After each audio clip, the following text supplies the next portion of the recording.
press the bell icon on the YouTube app and never miss an सभी को जय हिंद दोस्तों, आप सभी का हार्दिक स्वागत है जय हिंद रिएक्शंस पे। आशा करता हूँ कि आप सभी लोग बहुत अच्छे होंगे। तो आज हम आपके लिए एक लेटेस्ट, एक इंटरेस्टिंग और एक बहुत ही मज़ेदार वीडियो लेकर आए जिसमें आप देखेंगे पाकिस्तान के मशहूर पत्रकार आरजू काज़मी जी को, जिनके स्पेशल गेस्ट होंगे भारत की तरफ से सुरिंदर सिंह लाली साहब। तो ये वीडियो काफ़ी इंटरेस्टिंग होगी, आपको बहुत कुछ जानने को मिलेगा। तो इसे अंत तक देखें और चैनल पर नए हैं तो चैनल को सब्सक्राइब कर दें ताकि हम आपके लिए लेटेस्ट और नॉलेजेबल वीडियोस लाते रहें। तो चलिए पहले ये वीडियो देखते हैं और अंत में इसके बारे में बात करेंगे। जय हिंद, जय भारत। अस्सलाम वालेकुम, नमस्कार, सत श्री अकाल एंड गुड इवनिंग। मैं हूं आरजू काज़मी और आप देख रहे हैं पॉइंट ऑफ व्यू। हमारे साथ हैं जी सुरिंदर सिंह लाली साहब। हम सर को जो है वो टीवी चैनल्स पे भी देखा करते हैं। इसके अलावा ये स्पोक्स पर्सन भी हैं, नेशनल स्पोक्स पर्सन है PSG के, जो कि one of the biggest environmental organization in India. Thank you so much कि आज आप आए, बहुत शुक्रिया। नमस्कार जी। हम तो सोच रहे थे कि हम आपसे पॉलिटिकल क्वेश्चंस ही करेंगे, लेकिन आप तो एनवायरनमेंट पे भी बात कर सकते हैं, तो डेफिनेटली हम उसके ऊपर भी आपसे कभी बात करेंगे। लेकिन सबसे पहले तो आप मुझे ये बताइए कि आपके डॉक्टर जयशंकर जो है वो पाकिस्तान आ रहे हैं, कैसे देखते हैं आप उनके इस विजिट को। दूसरा, आपने जैसा कहा था कि आप 7 बार पाकिस्तान आ चुके हैं, तो हम आपसे ये भी जानना चाहेंगे कि कैसा लगा आपको पाकिस्तान आके, और पाकिस्तान के लोग, क्या वही एक आप समझे जो अब कहा जाता है कि हिंदुस्तान पाकिस्तान के बीच में एक लड़ाई, एक नफरत चल रही है, क्या ऐसा कुछ आपने महसूस किया लोगों में? सबसे पहले तो मैं सबनू सत श्री अकाल और जियान कहना चाहूँगा। और मैं आपका प्रोग्राम बड़े दिल से देखता हूँ, स्पेशली जब आप डॉक्टर इश्तियाक अहमद के साथ आते हैं और जो तमाम लोगों के साथ आते हैं, तो बड़ा अच्छा लगता है। और आप जिस एक इनफॉर्मल वे से बात करते हैं ना, वो मुझे बड़ा अपील करता है, बिकॉज आई थिंक हमारी लाइफ में वैसे इतनी सीरियसनेस है, रॉ सीरियसनेस डाल के क्या करना है उसमें। और उससे पहले मैं आपको बहुत बड़ी मुबारकबाद देना चाहूंगा, क्योंकि आरजू जी, जिस तरह की एनवायरनमेंट और कंट्री में आप इस दफा रह रहे हैं, वहां पे रह के और सिस्टम को चैलेंज करना, मैं क्या बोलूं, क्योंकि अब नानक की धरती से, तो नानक साहब ने 500 पहले कहा था, स्पेशली खवातीन के बारे में, कि सो क्यों मंदा आंख दे जित जम्मे राजान। इसका मतलब ये कि अब उस औरत की कैसे निंदा कर सकते हो, क्योंकि एक राजा जो सबसे पावरफुल माना जाता था उस जमाने में, वो भी एक औरत की कोख से जन्म लेता है। तो इस बात पे मैं आपके माँ बाप को, अम्मी अब्बू को अपनी तरफ से सलाम पेश करता हूँ कि उन्होंने पंजाब की धरती पे एक शेरनी को पैदा किया है, जो पाकिस्तान में इस्लामाबाद में बैठ के और आसपास के हर मिलटैब्लिशमेंट को चैलेंज करती है। और हम आपको अपनी अरदास में रखते हैं कि अब इसी तरह आईना दिखाते रहे, क्योंकि ये अंधों का शहर है, किसी को तो आईना दिखाना ही पड़ेगा। और सियासतदान, आपको पता है, वो वही करता है जहां से उसको वोट मिलती है। अच्छी बात है कि अब सियासत में अब तक नहीं, क्योंकि अब बाहर बैठ के जो काम कर सकती है वो सियासत में अंदर आके कोई नहीं कर सकता। नहीं, आप बिल्कुल ठीक कह रहे हैं, बहुत शुक्रिया जी। और मैं जो भी कहूंगा, एक बात को समझ के चलिएगा कि ऑफ कोर्स 77 साल पहले मुल्क तो तकसीम हुए, पर उससे पहले तो कितने टाइम तक हम एक ही थे। तो मैं नहीं चाहूंगा कि जो मैं करूं उसको इस तरीके से देखा जाए कि एक इंडियन एक पाकिस्तान की बुराई कर रहा है, तो हम दोनों एक ही थान से कटे हुए हैं। तो क्यों ना वो बात ऐसे करें कि एक दूसरे को बुरा भी ना लगे और शब्दों का जादू और हम सब कह भी जाएं।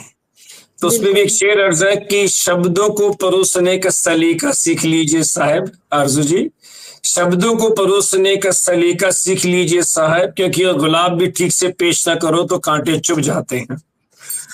अब हम आते हैं डॉक्टर जयशंकर साहब पे। मतलब सबसे बड़ी, मोदी जी ने, उन्होंने बहुत सी चीजें अच्छी की और उन्होंने बहुत अच्छी चीज की कि उन्होंने किसी पॉलिटिशियन को ये पोर्टफोलियो नहीं दिया।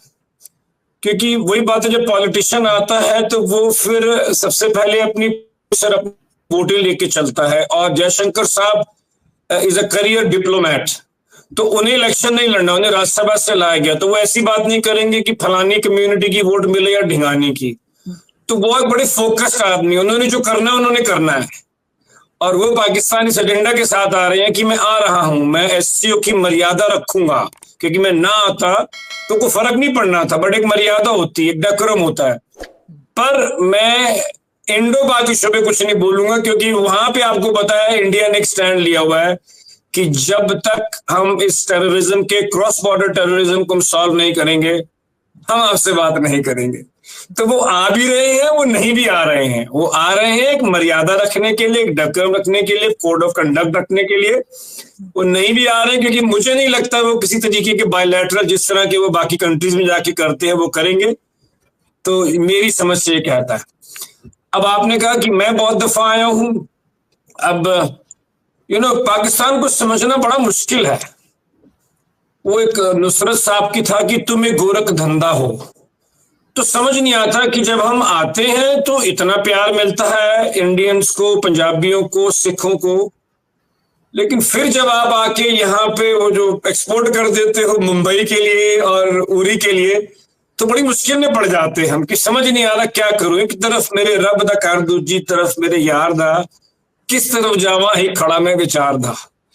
तो मुझे बहुत अच्छा लगता है वहां आके, लेकिन अफसोस होता है कि जिस तरह इंडिया ने तरक्की की है, काश अगर पाकिस्तान ने, जिस तरह की आप बाज़ दफा कहते हैं कि वो पॉलिटिक्स और धर्म का चूरन ना बनाया होता, तो मुझे लगता है जो पाकिस्तान का पोजीशन है जियो पॉलिटिकली, जिस हिसाब से आपके पास बॉर्डर्स हैं, आसपास ईरान है, सब कुछ है, तो अगर आप कुछ ना करते, सिर्फ एक बेल्ट रोड इनिशिएटिव को एक कामयाब होने दें, तो पाकिस्तान और भी बहुत आगे जा सकता था। पर पाकिस्तान ने वो जो ज़िया-उल-हक साहब के बाद और अयूब खान जी के बाद जो खिचड़ी पकी, वो ऐसी पकी कि उससे बाहर ही निकलना मुश्किल हो रहा है। भले वो तरीके लबैक हो या इमरान खान साहब भी सारी उम्र चूहे खा के फिर हज को चल पड़े और सडनली उनको फिर पिंकी पीरनी जी याद आ गई और तालिबानी खान वो बन गया और उन्होंने धर्म का चूरन भी बेचना शुरू कर दिया।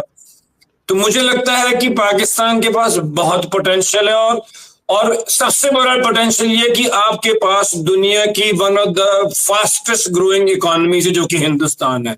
हमारी बातचीत से, हमारा लिबास से, मैंने पाकिस्तान में कोई ऐसा फंक्शन नहीं देखा जहां पे हिंदुस्तान के गाने ना चले हो या हिंदुस्तान से कपड़े ना आए हो या हिंदुस्तान की बात ना चली हो।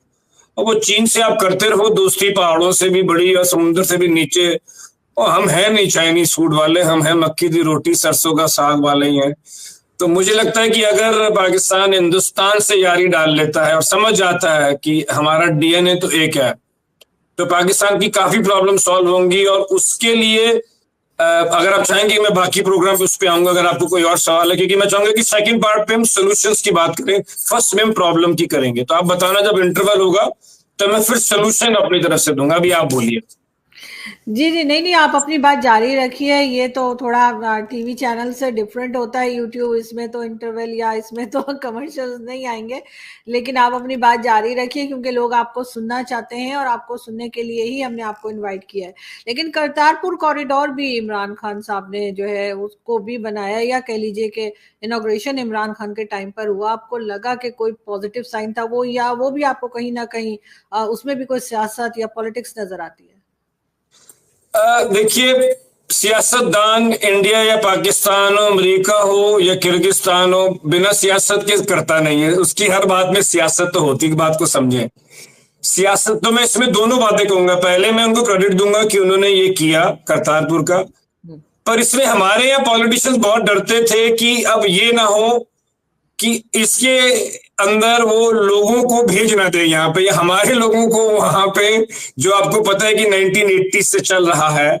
क्योंकि पाकिस्तान ये कोई बहुत छुपी हुई ढकी हुई सीक्रेट नहीं है कि बांग्लादेश के लिए आप लोग हमसे खफा तो हैं। आपने कारगिल भी ट्राई किया, तो आप बाज दफा चीजें तो ट्राई करते रहते हैं। तो हमारे यहाँ डर भी था कि जो हमारा इंडिया का यूथ वहां मत्था टेकने जाएगा, उस बॉर्डर पे जाएगा बिना वीजा के, अब उनको किसी तरह से ना बरगलाया जाए हिंदुस्तान के अगेंस्ट। तो दोनों तरफ था, इसलिए यहाँ के पॉलिटिशियंस बड़े डरे हुए थे। वो कहते हैं अंग्रेजी में damned if I don't and damned if I do.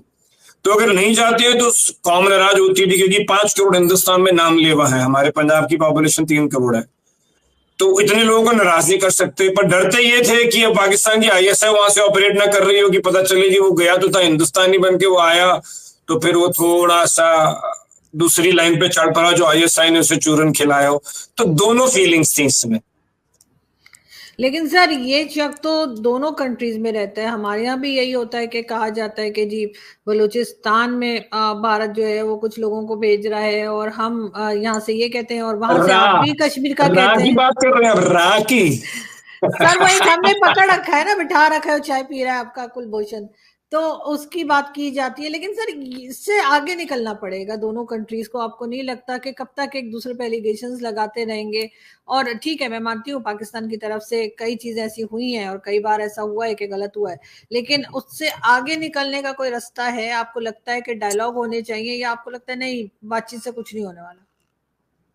आजरू जी, बड़ी माजरत के साथ कहना चाहूंगा कि मुझे लगता है कि हिंदुस्तान तो आगे निकल गया है ना। हिंदुस्तान को तो समझ आ गया है जिस चीज को आप कहते हो मफाद। तो हिंदुस्तान तो निकल गया। हिंदुस्तान तो अपनी इकोनॉमी फिफ्थ बिगेस्ट ले गया और थर्ड हो जाएगा। हमारे पंजाबी में कहते हैं जिसके पल्ले दाने उसके कमले भी सियाने। तो हिंदुस्तान तो हट आगे निकल चुका है इस चीज से। आप देखो ना, हिंदुस्तान तो 8% की जीडीपी पे चल रहा है। मतलब हिंदुस्तान का प्राइम मिनिस्टर इस समय इतनी हेफ्ट रखता है कि कहीं भी वॉर होती है तो फिलहाल मोदी साहब कॉमन है। मतलब कौन सा प्राइम मिनिस्टर है जो इस समय 20 घंटे की ट्रेन लेके यूक्रेन गया और दोनों से बातचीत है उनकी। तो हिंदुस्तान मेरे हिसाब से आगे निकल चुका है। आप हमारा जीडीपी देख लीजिए, अब हमारी ग्लोबल पोजीशनिंग देख लीजिए। मतलब अभी भी आज भी ईरान के फॉरेन मिनिस्टर साहब बात कर रहे थे, या इजराइल का एक्स प्राइम मिनिस्टर बात कर रहा था इंटरव्यू में, तो वो खुद मानते हैं कि हिंदुस्तान के पास इस समय यूनिक पोजीशन है, क्योंकि India is very important in the Indo Pacific. Plus अब हिंदुस्तान दुनिया की सबसे बड़ी मार्केट भी है, और हिंदुस्तान में सबसे बढ़िया सॉफ्ट पावर भी है जो हर मुल्क को चाहिए, क्योंकि आगे आने वाला जो दौर है वो सारा कंप्यूटराइजेशन और आर्टिफिशियल इंटेलिजेंस का है। अब उससे ज्यादा तेज तो हिंदुस्तान में कोई है ही नहीं है, क्योंकि अब सिलिकॉन वैली चले जाएं तो 40-45% 50% है ही इंडियन है, वो सत्य नदेला हो या गूगल हो या कोई भी हो। तो मुझे लगता है कि हिंदुस्तान आगे निकल गया और उसमें पाकिस्तान को समझना पड़ेगा कि अब हमने किस तरफ जाना है, क्योंकि प्रेशर बन रहा है पाकिस्तान पे भी बहुत। आप भी जानते हैं, वो भले वो रा को बोले या का को बोले, अंदर प्रेशर आपके भी बहुत ज्यादा है। मतलब किस तरह से आज देखिए आपके 2 चाइनीज भी मारे गए आपके यहाँ, किस तरह से TTP at the cost of the country, Imran Khan को अपनी टेंशन चाहिए, वो एससीओ जैसी चीज को सैबोटाज कर रहे हैं। कंटेनर वहां जगह जगह लगे हुए हैं, स्मोक के शेल छोड़े जा रहे हैं। तो मुझे लगता है कि पाकिस्तान को अब समझना पड़ेगा कि ये समय जाकिर नायब साहब को बुलाने का नहीं था।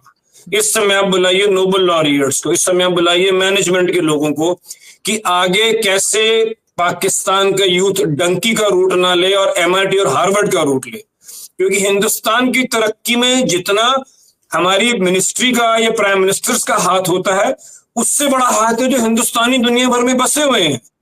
मतलब वो केड़ी गली जिथे पाबो नहीं फली। तो ऐसा कोई अमेरिका में मल्टीनेशनल कंप्यूटर की आर्टिफिशियल इंटेलिजेंस की कॉर्पोरेशन ही नहीं है, वो नासा हो, लॉकहीड मार्टिन हो, शेल हो या डॉक्टर्स हो, जहां पे हिंदुस्तानी है नहीं। तो वो बहुत बड़ा एक इन्फ्लुएंसिंग पावर है जो वहां की लॉबीज को इन्फ्लुएंस करती है। तो उस चीज में मेरे को लगता है कि पाकिस्तान को देखना पड़ेगा, क्योंकि फिर यही यूथ जो ईरान से आगे पीछे से डंकी बन के जा रहा है, ये सारे बेचारे मीनियल जॉब कर रहे हैं। और अगर ये नहीं चाहते हैं तो ये कंट्री में आदि के गले पड़ जाएंगे, क्योंकि वो जैसे कि तारिक साहब कहते हैं ना अक्सर, और कि वो लौंडे लपाड़े जिनको बोलते हैं, तो लौंडे लपाड़ों को नहीं संभालोगे तो ये फिर काम ना कर दे कहीं। बिल्कुल ऐसे का तारड़ साहब बिल्कुल इसी तरह से बात करते। दोस्तों आशा करता हूँ कि वीडियो को आपने अंत तक देखा होगा और आरजू गाज़मी जी और लाली साहब का पूरा डिस्कशन आपको काफ़ी पसंद आया होगा, और इस वीडियो में आपको बहुत कुछ जानने को मिला होगा। अगर आपको वीडियो अच्छी लगी है तो इसे लाइक और शेयर जरूर कर दें, और अपने विचार हमें कमेंट सेक्शन में लिखकर जरूर बताएं। और एक बार फिर चैनल पे नए हैं तो चैनल को सब्सक्राइब कर दें, ताकि हम आपके लेटेस्ट दमदार और नॉलेजेबल वीडियोस लाते रहें। जय हिंद, जय भारत।